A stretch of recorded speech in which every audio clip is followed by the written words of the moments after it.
Menurut gua cryptocurrency di 2022 akan bakal seperti apa?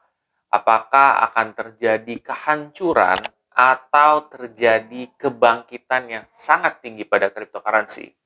Buat kamu yang penasaran, simak video ini sampai habis.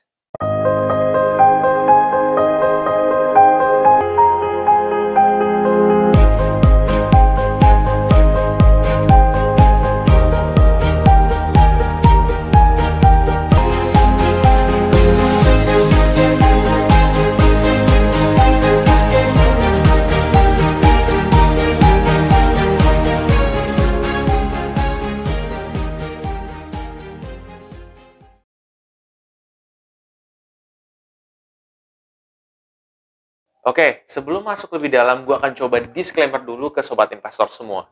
Satu, keputusan investasi ada di diri kita masing-masing. Kedua, investasi itu pasti mengandung resiko. Salah satu resikonya adalah penurunan. Ketiga, gue tidak pernah mengadakan titip dana sama sekali. Jadi gini sobat investor, ketika kalian ada yang mungkin bertanya sama gue, bagaimana prediksi gue akan cryptocurrency di 2022? Ya, seperti yang kalian tahu bahwa tahun lalu gue memprediksikan juga dan ternyata kebetulan mayoritas itu benar. Ya, gue nggak tahu di cryptocurrency seperti apa. Cuman yang gue tahu di 2022 bakal ada dua kemungkinan. Satu, bakal kehancuran kripto atau kebangkitan tinggi pada kripto. Ya, menurut pendapat gue pribadi, ya itu bisa dua hal itu yang terjadi. Jadi masih wait and see. Kalau misalkan di 2022 ternyata kripto itu masih ada dan meningkat, 2023 bakal jadi kebangkitan yang bakal naik-naik terus. Itu prediksi gue. Tapi kalau menurut gue pribadi, harusnya kripto itu naik. Kenapa? Jadi kalau kalian riset lagi ya di Google, kalian bakal menemukan bakal ada yang namanya NFT ya, non-fungible token ya. Jadi intinya di sini kalian suatu hari nanti bisa menghasilkan duit dari game ya. Bahkan sekarang juga udah ada game-game seperti itu. Gue ngebayangin gini, kalau seandainya ya ternyata cryptocurrency memang bagus dan naik di tahun depan ya, sampai 1 tahun itu, berarti bakal ada era cryptocurrency ya. Jadi gimana sih maksudnya? Jadi kamu bayangin ya, sekarang kalau kamu mau keluar ya, kamu harus keluar dulu ke mall, kamu harus mungkin jalan kemana. Nanti ya di era kepanjangan hari, ya maksudnya dalam arti 1 tahun, 2 tahun, 3 tahun, kalau cryptocurrency naik, nih ini prediksi gue, bakal terjadi yang namanya lo tuh tidak memamerkan sesuatu di dunia nyata, tapi di dunia virtual gitu ya, di dunia virtual. Jadi kayak misalkan lu pulang sekolah atau mungkin lu habis pulang kerja, lu mungkin pakai virtual yang ada di sini, virtual reality. Terus habis itu mungkin lu di sana main game, terus lu menggunakan uang ya yang ada di situ, yaitu uang digital di sana. Ya semacam kayak cryptocurrency-nya. Nah, kalau kayak gitu lu bisa membeli mungkin Gucci atau membeli apapun yang memang sebenarnya di barang real ada gitu.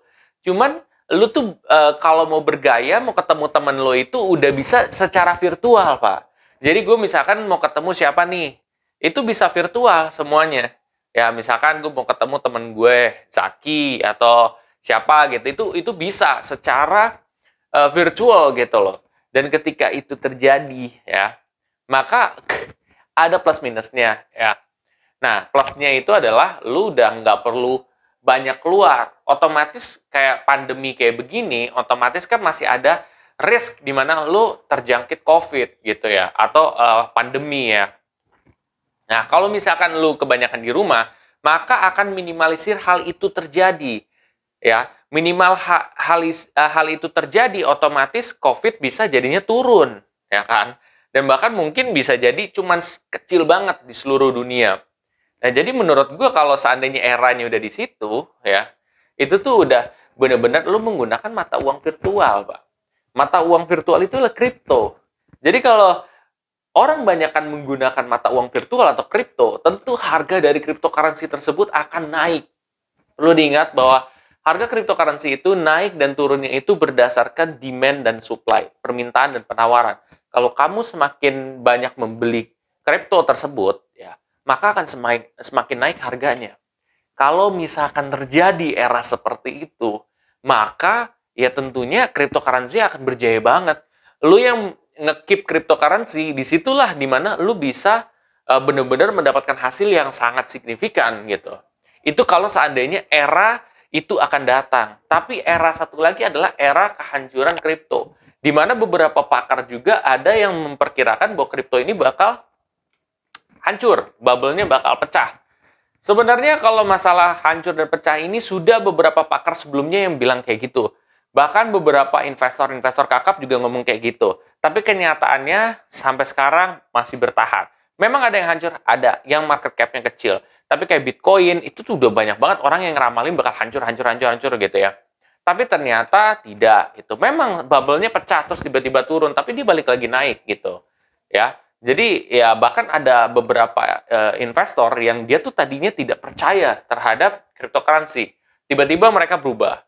Ya, seiring dengan berjalannya waktu ya. Kayak misalnya Ray Dalio, Mark Cuban. Mark Cuban itu kalau nggak salah sempat ada statement di mana gue lebih baik beli pisang ketimbang beli Bitcoin gitu kan. Tapi ternyata sekarang udah berubah gitu ya, cryptocurrency yang diutamakan. Bahkan Ray Dalio salah satu wawancaranya itu juga berpendapat seperti itu. Padahal dulunya dia skeptis terhadap Bitcoin dan teman-temannya ini. Gitu. Ya intinya kita nggak ada yang pernah tahu secara pasti bakal terjadi seperti apa. Cuman menurut gua future-nya tuh kripto bakal kayak gitu. Sekalipun dia berjaya, lu bakal kerjanya mungkin lebih banyak di rumah gitu. Bahkan cryptocurrency itu nanti bakal jadi sebuah job baru gitu ya. Ya kayak misalkan lu kerja kantoran jadi di finansial, perbankan atau apa. Nah, ini sekarang bisa jadi sebuah pekerjaan baru gitu. Gue nyari duit lewat aplikasi aja nih, game atau dan lain sebagainya gitu kan. Kayak gitu bisa jadi eranya ke depan bakal kayak gitu. Ya cuman untuk saat ini setahu gua kalau game-game seperti ini dari lembaga pengawas belum ada yang mengokekan gitu ya. Setahu gue ya. Seperti itu. Dan itu adalah dua kemungkinan yang bisa terjadi. Bagaimana pendapat kalian? Kalian setuju atau enggak era cryptocurrency naik atau enggak? Kalau enggak juga nggak masalah. Itu adalah hak kalian juga. Itu aja sih mungkin prediksi gue di 2022 terhadap cryptocurrency. Sebenarnya mengerikan banget sih kalau gue ngebayangin ini ya. Bahwa banyak orang bakal yang kehidupannya itu di virtual, bukan di dunia nyata. Ya. Harusnya ya kalaupun itu balance lah, jangan terlalu banyak di dunia virtual juga gitu ya. Seperti itu guys. Oke semuanya, kalau kalian merasa video ini sangat bermanfaat, please share aja ke sobat investor yang lain. Dan ingat untuk klik bel notifikasi supaya terupdate apabila ada video terbaru soal gua. Oke semuanya, terima kasih.